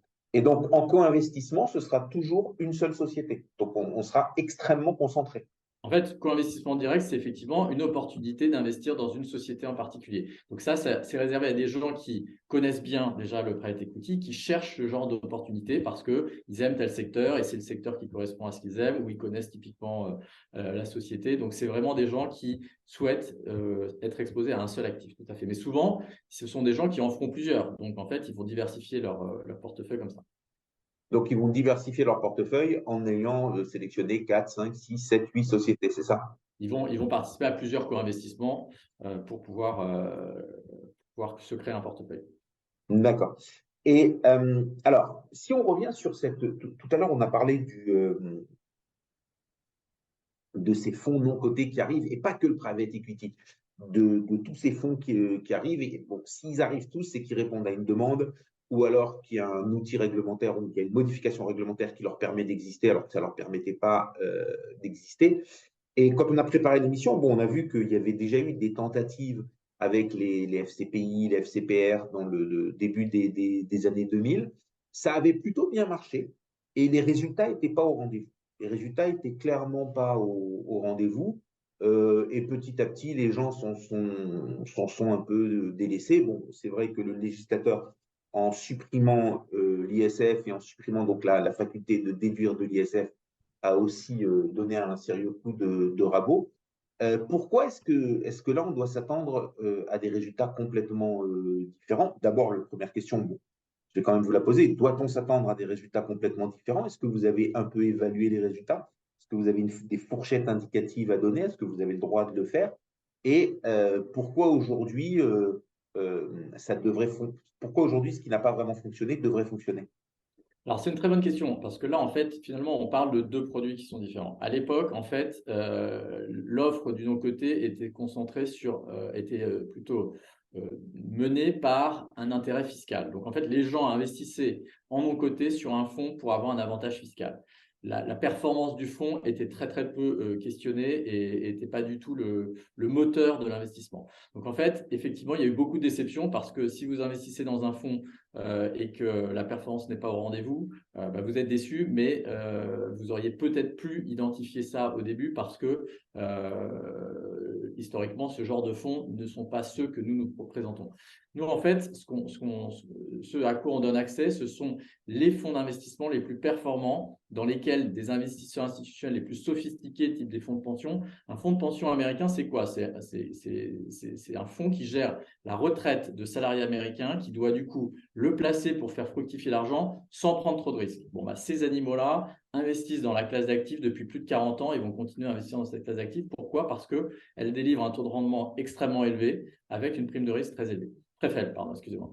Et du coup, en fait, nous, les fonds qu'on a sélectionnés, ce sont des fonds qui sont établis depuis 20 ou 30 ans et qui ont délivré en moyenne sur très longue période 20% de rendement net à leurs investisseurs par an. Donc, en fait, on parle de performances qui sont très, très élevées. Et moi, je ne connais pas d'autres produits en fait, sur le marché qui donnent de manière régulière et récurrente 20% par an, avec finalement une protection sur le risque qui est relativement élevé. Pourquoi? Parce que on investit dans des gérants qui sont extrêmement sophistiqués, qui sont établis depuis longtemps, qui ont un recul par rapport au cycle économique et qui ont prouvé sur longue période qu'ils pouvaient délivrer ce type de performance. Et pourquoi c'est important de les sélectionner? Parce qu'effectivement, tous les fonds ne se valent pas. Quand on regarde l'ensemble du marché du private equity, entre 2007 et 2017, le marché a rendu 13% net par an à leurs investisseurs, ce qui est déjà beaucoup. Mais quand vous regardez les meilleurs fonds, ceux qu'on appelle le premier quartile, ils ont rendu 20%. Donc, en fait, c'est 50% de plus que la moyenne du marché. Donc, c'est pour ça que nous, en tant qu'experts du private equity, avec une équipe qui a travaillé que dans des grands fonds internationaux, au-delà d'avoir accès à ces fonds dans lesquels vous n'avez pas accès si vous n'êtes pas du sérail, parce que forcément, ils vont vous confier une marque, donc ils ont besoin d'être sûrs que vous comprenez leur métier, que vous allez pouvoir parler en leur nom de ce qu'ils font et que vous comprenez leur ADN. Au-delà d'y avoir accès, ce qui est notre cas, on va les sélectionner. Donc, on va prendre vraiment les gérants ou les fonds qu'on considère être les plus performants en les analysant sur la base de plusieurs critères. Et c'est ça qui va permettre de garantir à nos clients d'avoir accès à la performance la plus élevée et la plus solide sur longue période. Et alors, pourquoi vous n'avez pas créé Arch Invest il y a 5 ans? Parce que Arch Invest, il y a 5 ans… J'ai reposé la question. Bon, je ne vais pas dire à vous parce que vous avez une vie, vous faisiez d'autres choses. Non, mais je comprends pourquoi il n'y avait pas d'autres. Pourquoi d'autres acteurs ne sont pas venus il y a 5 ans, 6 ans, 7 ans? Alors, d'une part, je pense qu'il n'y avait pas la même prise de conscience des fonds que l'ouverture aux investisseurs particuliers était nécessaire pour justement diversifier leurs ressources de financement. Et quand vous avez des marchés de levée de fonds qui sont extrêmement florissants, c'est vrai, est-ce que vous allez passer du temps avec des plateformes qui, au début, vont vous aider à lever de l'argent, mais dans des proportions qui sont beaucoup plus faibles qu'avec des gros institutionnels? Bon, aujourd'hui, ils ont pris conscience que, en fait, c'est nécessaire, ils ont besoin de se diversifier, donc il y a une vraie volonté. Bon, il s'avère que le moment est bienvenu parce que vu que le marché de la levée de fonds est extrêmement compliqué en ce moment pour les raisons qu'on évoquait tout à l'heure, avec une surexposition de ces institutionnels à cette classe d'actifs, notamment avec la baisse des marchés financiers et avec le fait que les fonds ont investi très vite sans rendre d'argent, en fait, ils se tournent tout naturellement vers ces acteurs et ils sont très ouverts avec les gens, comme je disais, qui ont cette expérience du métier pour leur confier leur marque et diversifier leurs ressources. Et ensuite, c'est parce que le digital permet en fait tout ça. Historiquement, quand vous vouliez investir dans un grand fonds international, littéralement, vous alliez passer une semaine, voire plus, à remplir des dossiers, à répondre à des KYC, et c'était extrêmement chronophage et très, très lourd. Donc finalement, assez décourageant. À partir du moment où vous avez accès à un acteur comme Arch Invest qui va gérer surtout tout le long de la période d'investissement, de l'inscription, l'onboarding jusqu'au dernier flux de manière digitalisée, vous avez une expérience de l'investissement qui est extrêmement agréable et extrêmement allégée. Donc pour le client, c'est beaucoup plus facile, et même pour le distributeur, s'il a un distributeur, c'est beaucoup plus facile aujourd'hui d'investir dans un grand fonds international en passant par une plateforme digitale que d'essayer de le faire en direct. Au-delà du fait que, comme je l'ai rappelé, les minimums pour investir dans les grands fonds internationaux sont très élevés. Donc, à part des gens qui ont une surface financière très élevée, vous ne pouvez pas rentrer. Alors, ça fait 2 fois que vous nous dites qu'il y a des effets de taille et des choses comme ça. Vous avez quoi comme objectif? Votre objectif, c'est d'avoir une collecte et donc d'apporter à ces fonds quel montant annuel? Alors en fait, ça va dépendre par type de produit. Typiquement, quand on monte ce qu'on appelle un fonds unique pour PAI, pour Carlyle ou pour CVC, on va viser des montants autour de 20 millions d'euros à peu près par véhicule, sachant qu'on parle de la première année d'Arch Invest, donc on parle de 2023. Sur un produit type, et ça, ce sont plutôt des produits, comme vous l'avez compris, pour des investisseurs professionnels ou par nature ou sur option, donc des gens qui vont cocher les critères de l'AMF. Si vous regardez un produit comme le fonds de fonds, donc notre multifonds qui s'adresse principalement donc, à toute personne qui a envie de s'exposer à de nos côtés à des fonds de très grande qualité de manière diversifiée au travers d'un panier comme celui-là, on va viser donc des distributeurs donc, qui peuvent nous apporter beaucoup plus de collecte. Et là, sur un produit comme ça, on vise plutôt 80 ou 100 millions d'euros. D'accord. Alors, on va terminer sur le niveau de risque de vos 3 fonds. Et de toute façon, on va se revoir pour une nouvelle émission pour aller plutôt dans le cœur du sujet, comment on souscrit, quels sont les risques, les flux aussi, parce que l'apport de flux est totalement différent dans le non-côté que dans le côté. C'est-à-dire que quand on dit chez vous qu'on met 100 000, on ne met pas 100 000 tout de suite. Ça peut prendre 2 ans, ça peut prendre 3 ans. Alors que quand on achète une action pour 100 000, dans la seconde qui suit, on la paye. Et quand on achète un fonds, on est débité dans les 24 heures. Donc ça, c'est vraiment quelque chose de très différent. Donc il y a aussi une anticipation, un accompagnement et une éducation nouvelle.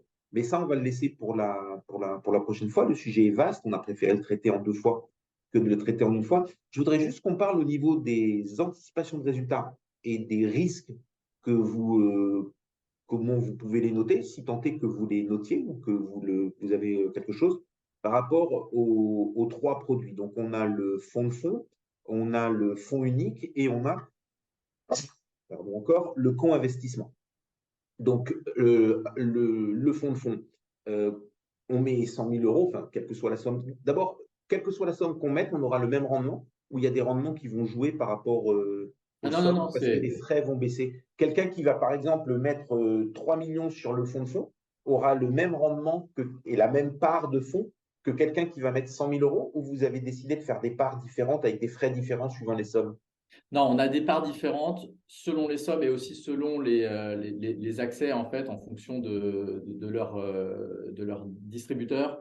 Les business models ne sont pas les mêmes entre un conseiller en gestion de patrimoine, un family office qui peut fonctionner au forfait versus un conseiller en gestion de patrimoine qui fonctionne à la rétrocommission. Donc, les frais peuvent effectivement changer. Mais si vous mettez de côté les frais, effectivement, la performance délivrée par les fonds sous-jacents sera la même pour tout le monde. Donc, celui qui est investi dans un fonds de fonds bénéficiera de la part des fonds sous-jacents de la même performance. Après, c'est juste son statut personnel en fonction est-ce qu'il est un distributeur ou est-ce qu'il est en direct, est-ce qu'il est du ticket effectivement qu'il investit. D'accord. Et Maintenant, là, vous avez quoi comme espérance de gain ou comme hypothèse?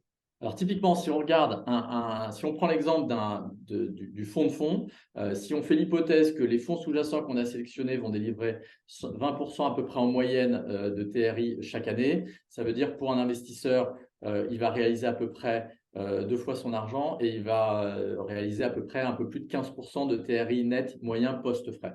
Si vous prenez l'exemple d'un fonds sous-jacent unique, où là, il y a moins de frais, vous avez une espérance de gain de plus de 17% par an si le fonds sous-jacent délivre 20% de TRI net.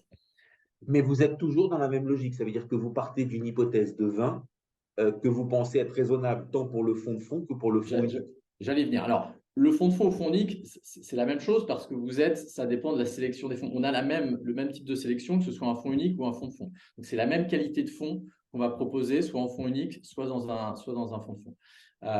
Mais ce qui est important de noter, c'est que, évidemment, ce sont des périodes moyennes sur longue période. Donc, ça veut dire qu'il y a eu évidemment des cycles économiques et donc des performances associées à ces cycles qui sont différentes. Si vous levez un fonds 3 ans avant 2008, forcément, au moment où vous devez céder vos participations, vous êtes dans une période de marché extrêmement difficile. Donc, la performance de votre fonds ne va sûrement pas être la meilleure comparée à des périodes de très long terme.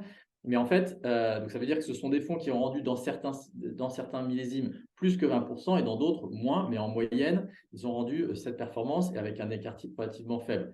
Et ce qui est intéressant, c'est qu'aujourd'hui, par rapport à toutes les discussions qu'on a eues tout à l'heure, on est dans un environnement où les taux d'intérêt remontent de manière importante, ce qui, pour le LBO, est un élément important. Pourquoi? Parce que vous utilisez beaucoup de dettes pour financer les acquisitions. Ces fonds vont faire appel à la fois au capital de leurs souscripteurs et de l'endettement pour financer les actifs.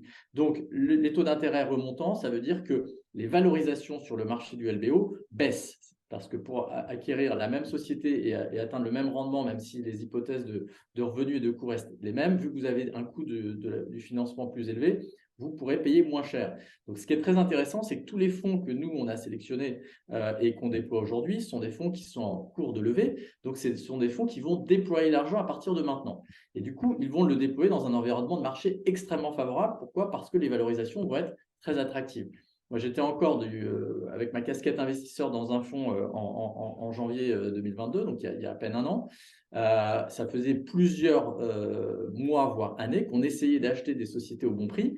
Et vu qu'il y avait une euphorie très importante, il y avait toujours un acheteur pour surpayer. Si vous n'étiez pas prêt à payer 10 ou 15% de plus que le prix que vous considériez être le bon prix, vous ne gagnez pas la mise aux enchères. Aujourd'hui, c'est très différent. Vous avez des gens qui vont être beaucoup plus sélectifs et qui vont pouvoir rentrer à des valorisations très attractives. Donc, c'est pour ça qu'on pense que les valorisations historiques de 20% peuvent être maintenues parce que le point d'entrée dans le cycle est très attractif et très bon. D'accord. Et de ce que vous dites là, si je vous écoute complètement, ça veut dire que ceux qui ont investi il y a 3-4 ans, où maintenant il va être temps pour eux de sortir et de vendre, ça va se vendre moins cher et on pourrait avoir des rendements inférieurs aux 15% qui ont probablement été promis il y a 4 ou 5 ans. Ça va dépendre évidemment des actifs qui ont été achetés. Vous avez des secteurs qui sont relativement protégés. Quand vous achetez des très belles sociétés dans la santé, dans le software, vous avez toujours aujourd'hui des acheteurs à des très très belles valorisations. Le risque, c'est si vous avez été investi dans des fonds qui ont acheté des actifs moyens et qu'ils ont surpayé. Là, effectivement, ça veut dire que ça va prendre plus de temps. Ça ne veut pas dire que le multiple de votre investissement sera mauvais, mais ça va prendre plus de temps au fond. Il va devoir le garder plus longtemps, travailler l'actif, faire des acquisitions complémentaires qui seront moins chères pour pouvoir recréer de la valeur. Donc, c'est sûr que le TRI en lui-même va être dégradé parce que les actifs vont être portés plus longtemps. D'accord. OK, on va s'arrêter là parce qu'on a déjà beaucoup débordé et on reprendra ce sujet du TRI et du multiple d'investissement hein, qu'il faut bien intégrer et bien comprendre à la prochaine fois. Je crois qu'on va se revoir à l'émission du 7 février. On en reparlera. Merci Avec plaisir. beaucoup Merci Bernard. et à très très vite. Et c'est maintenant au bientôt. tour de Clément Rozan, notre avocat préféré. Alors, la loi de finances 2023 est sortie. Clément, est-ce que on est sur du sûr de chez sûr? Ça a été publié, c'est pas encore publié, c'est voté, c'est complètement voté. On en est où? Bonjour Bernard. Alors tout d'abord, je vous présente mes meilleurs voeux pour cette année 2023. J'espère qu'on aura une année aussi belle, voire meilleure que 2022. Alors, la loi de finances pour 2023, Bernard, je vous confirme qu'elle a été publiée au journal officiel du 31 décembre. Elle est passée sous les foudres codines, la fourche codine du Conseil constitutionnel. Donc, elle est définitive, elle est votée, elle est adoptée. D'accord. Alors, qu'est-ce qu'on a déjà, est-ce qu'on a des scoops? Est-ce qu'on a des choses auxquelles on ne s'attendait pas ou des choses auxquelles on s'attendait qui, dans la dernière ligne droite, dans les derniers 10 jours, ont été rajoutées, enlevées, changées? Voilà. Est-ce qu'il y a des vrais scoops? Des choses sensationnelles. Alors non, c'est malheureusement une loi de finances, enfin, malheureusement ou heureusement en fonction du point de vue, mais c'est une loi de finances qui comporte aucune mesure qui va chambouler la fiscalité française. D'accord. Ni pour l'entreprise, ni pour le particulier? Ni pour l'entreprise, ni pour le particulier. Il y a beaucoup de petits ajustements, dont certains qui pourront intéresser les auditeurs de votre radio résidant au Portugal qui ont des investissements en France ou des Français qui pourraient avoir des investissements au Portugal, mais ça va rester à la marge. Alors, il y a toujours quelque chose qui est intéressant, ou même peut-être inquiétant. Quand on va voir un avocat, donc il vous dit ce qu'il pense, il vous dit ce qu'il faut faire, et il y a toujours une zone d'ombre où là, il vous dit on n'est pas très sûr parce qu'il y a des avis contraires, parce que ça n'a pas été éclairci, parce que si, parce que ça. Est-ce que cette loi a apporté des éclaircissements sur des sujets qui vous préoccupaient ou qui préoccupaient certains de vos clients? Alors non, encore une fois, vraiment, j'ai quelques mesures de simplification, j'ai quelques mesures d'allègement fiscaux, j'ai quelques mesures d'aggravation de la charge fiscale pour des contribuables, mais j'ai quelques mesures qui facilitent le contrôle fiscal et qui facilitent vraiment le travail de l'administration, Alors, notamment à on l'international. va commencer à rentrer dans le vif du sujet. On va commencer par là. Donc, quelles sont les mesures pour le contrôle fiscal? Qu'est-ce qui change pour un contrôle fiscal? Alors, les mesures qui vont changer pour un contrôle fiscal, notamment pour un résident à l'étranger, sont doubles. La première, c'est que maintenant, l'administration peut directement demander aux établissements financiers la communication des comptes bancaires, ce qu'elle ne pouvait pas faire avant. Avant, elle devait passer par qui? Par le contribuable. Donc, antérieurement, on devait vraiment, l'administration demandait aux contribuables tous les relevés de tous les comptes bancaires existants. Donc, ce qui était déjà un travail de fourmi pour le contribuable pour retrouver l'ensemble des relevés, qui parfois étaient payants. Les établissements bancaires demandaient vraiment une contribution pour ressortir tous ces relevés, notamment si le contribuable n'était plus client chez eux. Donc tout ça, c'est fini. Maintenant, l'administration peut directement demander aux établissements financiers la communication de tous les comptes couverts par la période de contrôle. D'accord. Donc ça, c'est le premier point qui est un point pratique qui est important pour le contrôle fiscal. Alors, attendez, le deuxième point, parce que bon, oui. Je pense que de la même manière que ça a été voté, les obligations financiers français ont l'obligation les établissements financiers français ont l'obligation de transmettre. Qu'en est-il des banques étrangères? Non, alors, les banques étrangères restent sur l'ancien régime quelque part. Le contribuable reste dans l'obligation d'aller demander à tous les établissements étrangers les comptes pour les fournir à l'administration fiscale française. Évidemment, les établissements étrangers ne sont pas sous le coup de cette obligation. C'est que les établissements qui sont situés en France. D'accord. Ça, à la limite, c'est plutôt une bonne nouvelle pour le C'est contribuable. plutôt une bonne nouvelle pour le contribuable. Parce qu'avant, il devait aller faire le tour de ses banques, il y a des banques qui avaient des tarifs clairement exagérés de plusieurs dizaines d'euros par document, de choses comme ça. Et puis souvent, c'était des banques avec lesquelles le contribuable ne travaillait plus. Donc, c'est plutôt clair. L'administration va faire le travail. Les banques vont probablement avoir interdiction de facturer n'importe quel montant, voire peut-être même interdiction de facturer. Et elles vont avoir obligation de donner les documents sur ces requêtes et des choses comme ça. Exactement.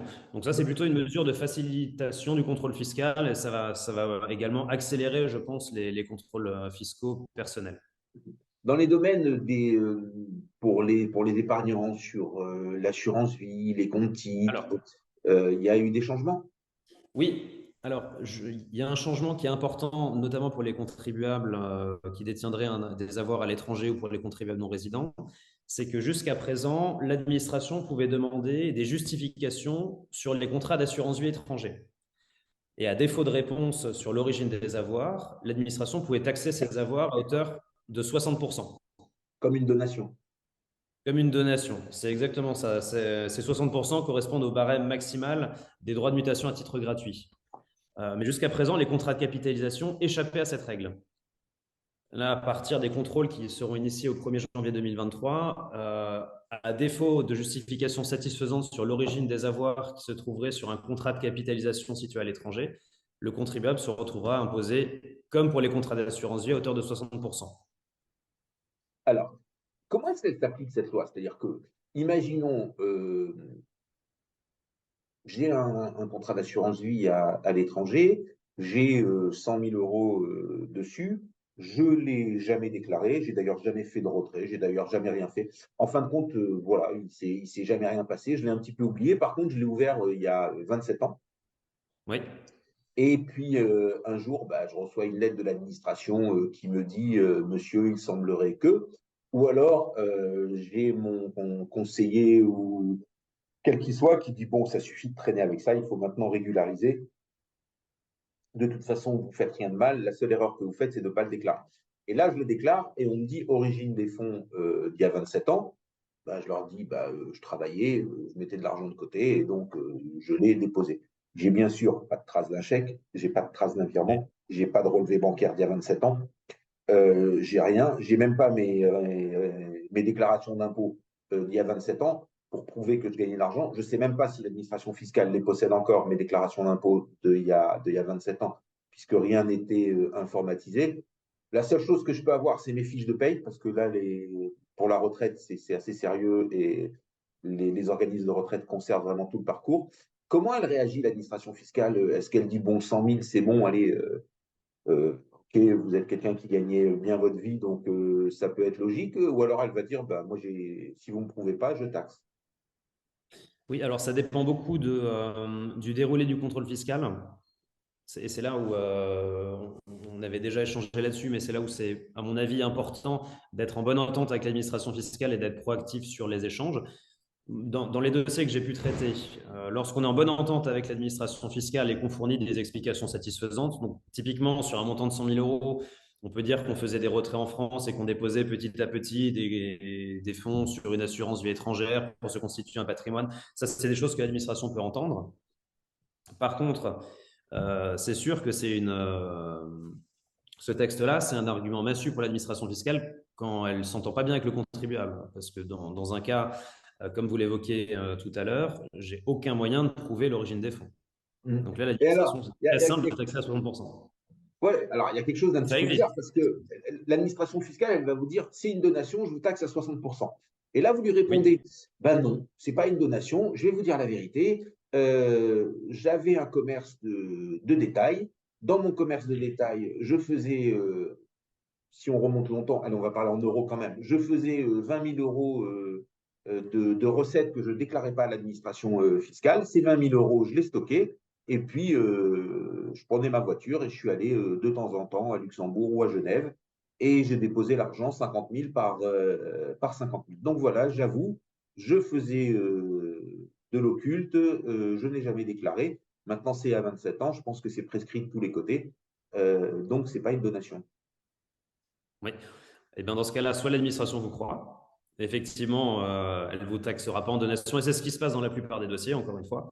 Dans la plupart des dossiers, on arrive à démontrer, à retrouver des vieux relevés en montrant, regardez, je déposais effectivement en espèces et j'arrive peut-être même parfois à prouver que je faisais des retraits en France pour aller redéposer à l'étranger.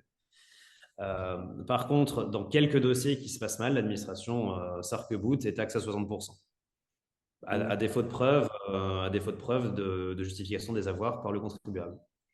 Et c'est vrai que des situations qui ont plus de 10 ans, ça devient très compliqué de prouver parce qu'il n'y a plus de relevé bancaire, il n'y a plus rien.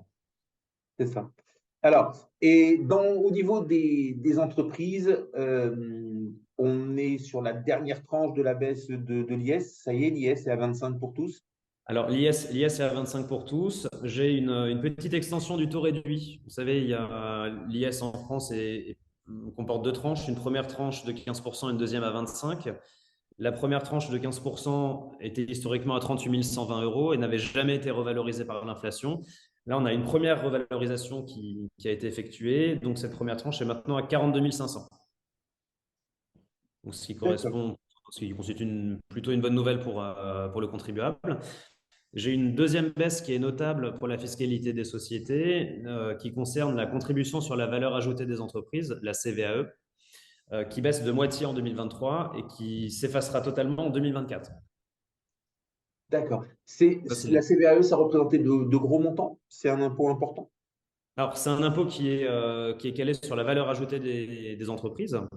Donc, plus la valeur ajoutée de l'entreprise est importante, plus la CVAE est importante.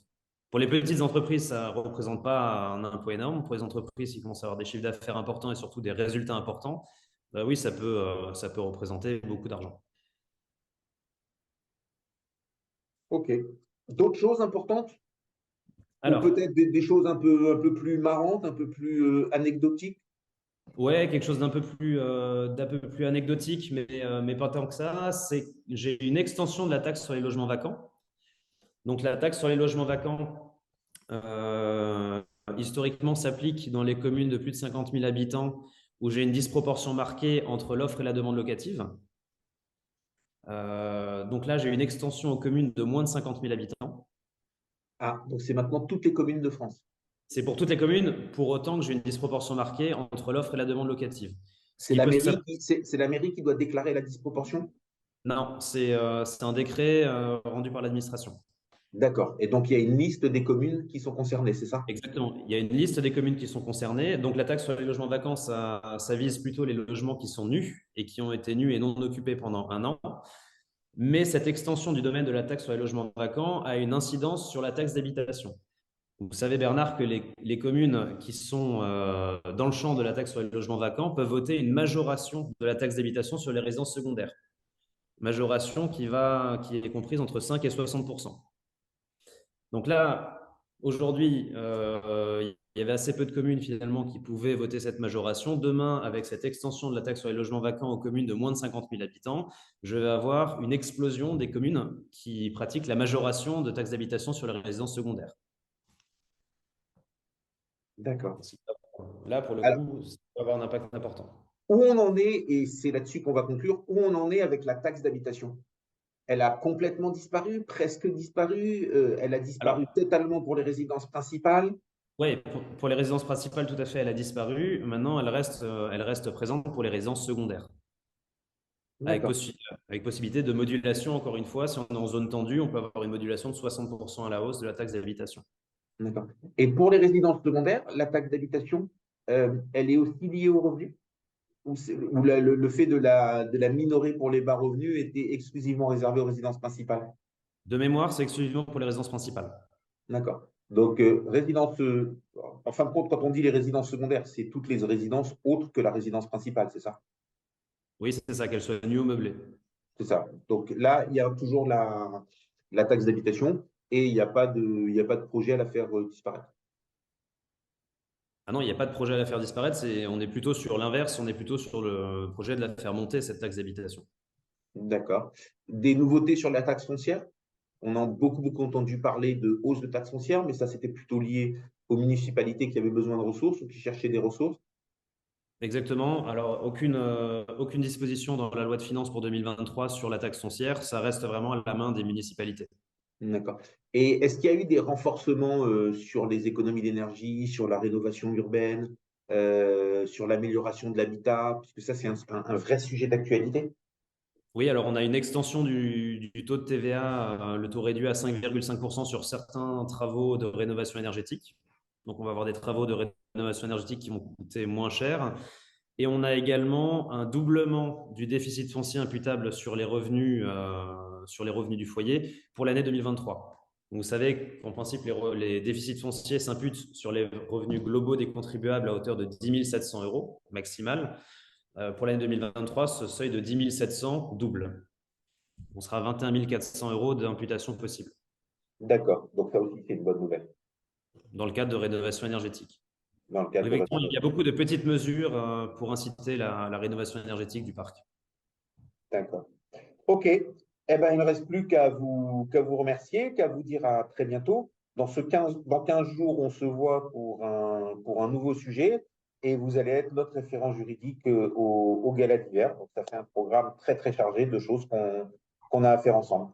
Merci, avec grand plaisir. Merci beaucoup. Merci beaucoup à vous tous d'avoir été présents pour cette nouvelle émission et à très, très vite. Au revoir. La French Radio, Portugal.